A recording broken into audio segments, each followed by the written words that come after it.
Hi friend, ব্লগটা আমি শুরু করলাম। আজকে আমি আপনাদের সাথে আলোচনা করব বঙ্কিমচন্দ্র চট্টোপাধ্যায়ের কপালকুণ্ডলা। নবকুমার প্রথমে দেখিতে পাইল না। নবকুমার দেখিলেন তার বয়ঃক্রম প্রায় 50 বৎসর হইবে। পরিধানে কোনো কার্পাস বস্ত্র আছে কিনা তার লক্ষ্য হইল না। কটিদেশ হইতে জানু পর্যন্ত সাদল চর্মে আবৃত, গলদেশে রুদ্রাক্ষমালা, আয়ত মুকুন্দর, সম্মুখে কাষ্ঠে অগ্নি জ্বলিতেছিল। সেই অগ্নির দীপ্তি লক্ষ্য করিয়া নবকুমার যে স্থলে আসিতে পারিয়াছিলেন, নবকুমার একটা বিকট দুর্গন্ধ পাইতে লাগিলেন। ইহার আসন প্রতি দৃষ্টিপাত করিয়া তাহার কারণ অনুভূত করিতে পারিলেন।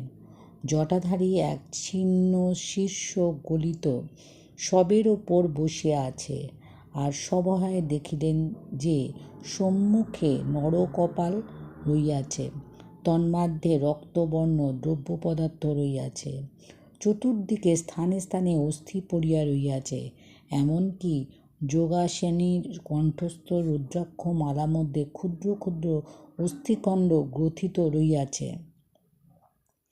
নবকুমার মন্ত্রমুগ্ধ হইয়া রহিলেন। অগ্রসর হইবেন কিনা স্থান ত্যাগ করিবেন তা বুঝিতে পারিলেন না। তিনি কাপালিকদের কথাশ্রুত ছিলেন, বুঝিলেন যে এ ব্যক্তি কাপালিক। যখন নবকুমার উপনীত হইয়াছিলেন, তখন কাপালিক মন্ত্র সাধনে বা জপে বা ধ্যানে মগ্ন ছিল। নবকুমারকে দেখিয়া ভ্রূক্ষেপও করিল না। অনেকক্ষণ পরে জিজ্ঞাসা করিল। নবকুমার কহিলেন, ব্রাহ্মণ। কাপালিক কহিল, তিষ্ঠ। এ কহিয়া পূর্বকার্যে নিযুক্ত হইল। নবকুমার দাঁড়াইয়া রহিলেন। এইরূপে প্রহরাদগত হইল। পরিশেষে কাপালিক গাত্রস্থান করিয়া নবকুমারকে পূর্ববৎ সংস্কৃতে কহিল, মামনুষর। ইহা নিশ্চিত বলিয়া যাইতে পারে যে অন্য সময় নবকুমার কদাপি ইহার সঙ্গী হইতেন না, কিন্তু এক্ষণে ক্ষুধা তৃষ্ণায় প্রাণ কণ্ঠাগত।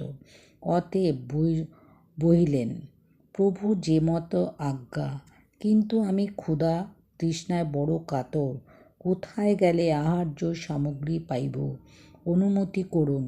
কাপালিক কহিল, তুমি ভৈরবী পেরিতে হসি, মানসুর পরিতোষতে ভবিষ্যত। নবকুমার কাপালিকের অনুগামী হইলেন। উভয়ের অনেক পথ বাহিত করিলেন। পথিমধ্যে কেউ কোনো কথা কহিল না। পরিশেষে এক পর্ণকুটির প্রাপ্ত হইল। কাপালিক প্রথমে প্রবেশ করিয়া নবকুমারকে প্রবেশ করিতে অনুমতি করিল এবং নবকুমারের অবোধগম্য কোনো উপায়ে এক খণ্ড কাষ্ঠে অগ্নি জ্বালিত করিল। নবকুমার তদালোকে দেখিলেন যে ওই কুটির সর্বাংশে টিয়াপাতায় রচিত। তন্মধ্যে কয়েকখানা ব্রহ্মচর্ম আছে, এক কলস বাড়ি ও কিছু ফলমূল আছে। কাপালিক অগ্নি জ্বালিত করিয়া কহিল, ফলমূল যাহা আছে আত্মসাৎ করিতে পারো। পর্ণপাত্র রচনা করিয়া কলসজল পান করিও। ব্যাঘ্রচর্ম আছে, অভিরুচি হইলে শয়ন করিও।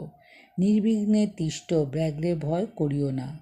সময়ান্তে আমার সহিত সাক্ষাৎ হইবে। যে পর্যন্ত সাক্ষাৎ না হয় সে পর্যন্ত এই কুটির ত্যাগ করিও না। এই বলিয়া কাপালিক প্রস্থান করিল। নবকুমার যেই সামান্য ফলমূল আহার করিয়া এবং সেই ঈষতিক্ত জল পান করিয়া পরম পরিতোষ লাভ করিলেন। পরে ব্যাঘ্র চর্মের শয়ন করিলেন। সমস্ত দিবসজনিত ক্লেশ হেতু শীঘ্রই নিদ্রাভিভূত হইল। প্রাতে উঠিয়া নবকুমার সহজে বাটিগমনের উপায় করিতে ব্যস্ত হইলেন। বিশেষ এই কাপালিকের সান্নিধ্যে কোনো ক্রমে শ্রেয়স্কর বলিয়া বোধ হইল না। কিন্তু আপাতত এই পথহীন বনমধ্য হইতে কি প্রকারেই বা পথ চিনিয়া বাটি যাইবেন, কাপালিক অবশ্য পথ জানে, জিজ্ঞাসিলে কি বলিয়া দেবে না?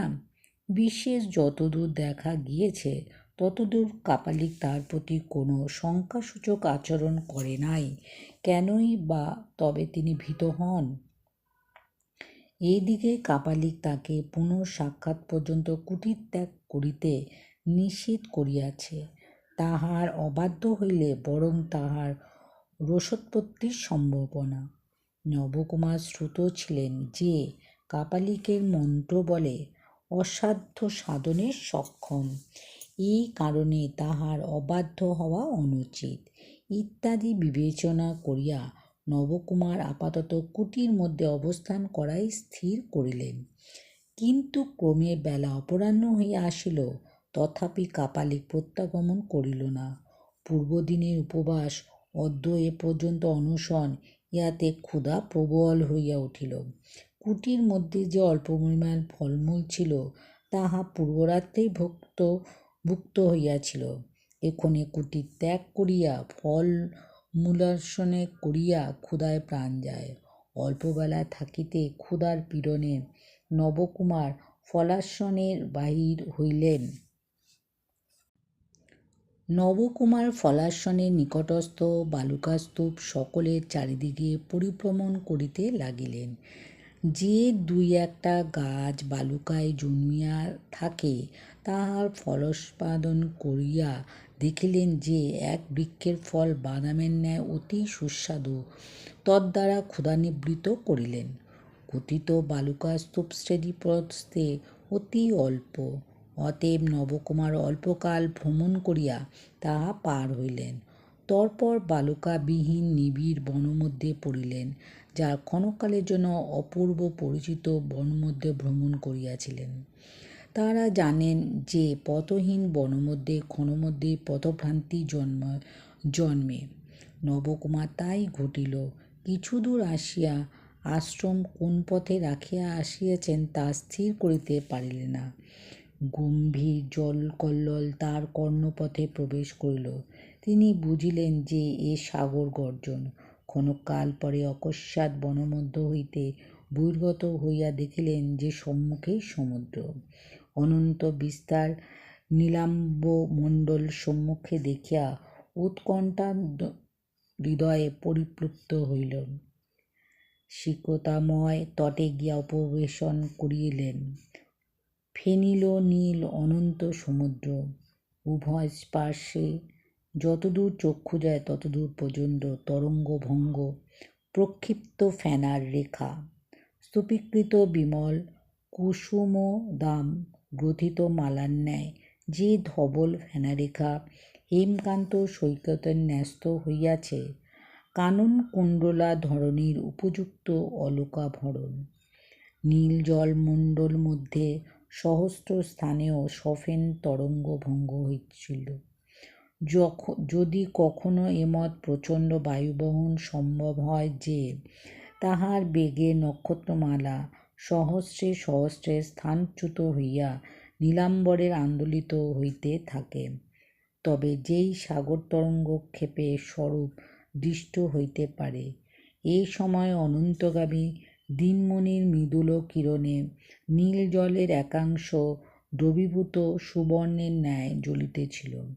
অত দূরে কোনো ইউরোপীয় বণিকজাতি সমুদ্রপথ শ্বেতপক্ষ বিস্তার করিয়া বৃহৎ পক্ষীর ন্যায় জলধির হৃদয়ে উড়িতেছিল। কতক্ষণ যে নবকুমার তীরে বসিয়া অন্যমনে জলধির শোভা দৃষ্টি করিতে লাগিলেন, তদীয় তৎকালে তিনি পরিমাণবোধ রহিত। পরে একবারে প্রদোষ তিমির আসিয়া কালো জলের উপর বসিল।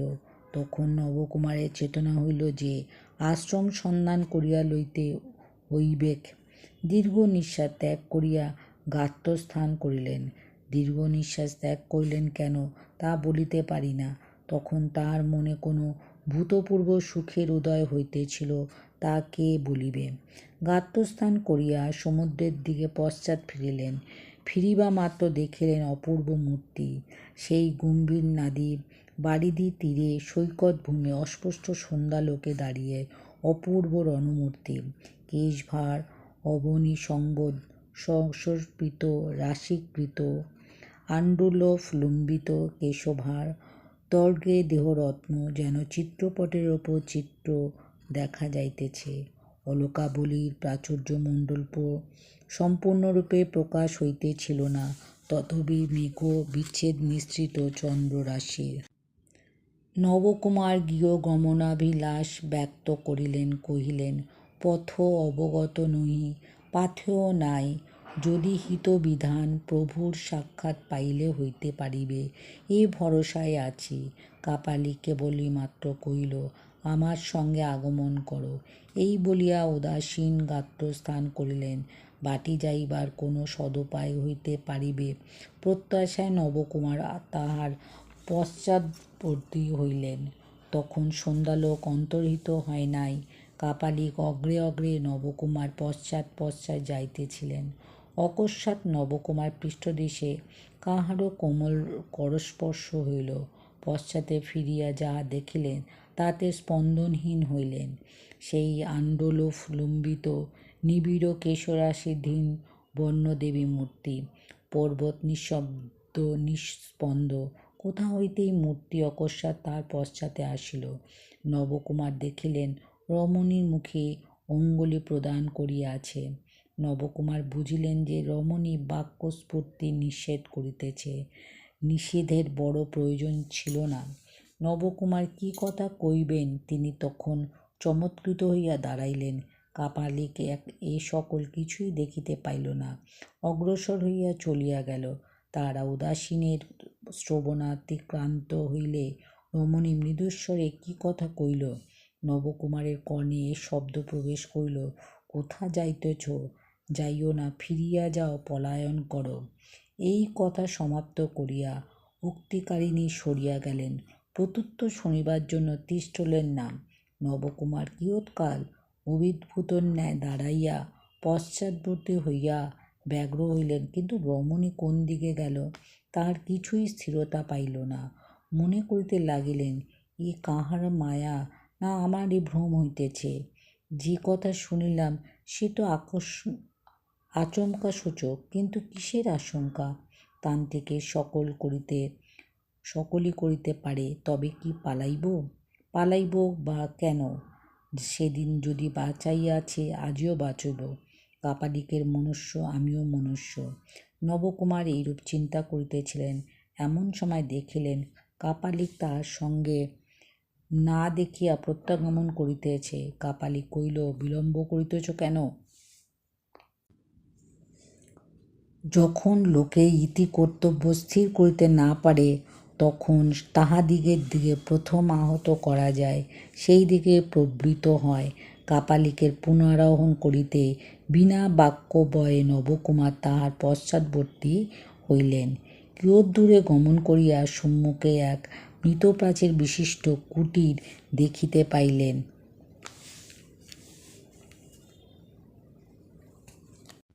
ভিডিওটা ভালো লাগলে লাইক করবেন, শেয়ার করবেন, সাবস্ক্রাইব করবেন, সাথে থাকবেন, পাশে থাকবেন। এতক্ষণ আমার সাথে থাকবার জন্য অনেক অনেক ধন্যবাদ। সবাইকে অনেক অনেক ভালোবাসা।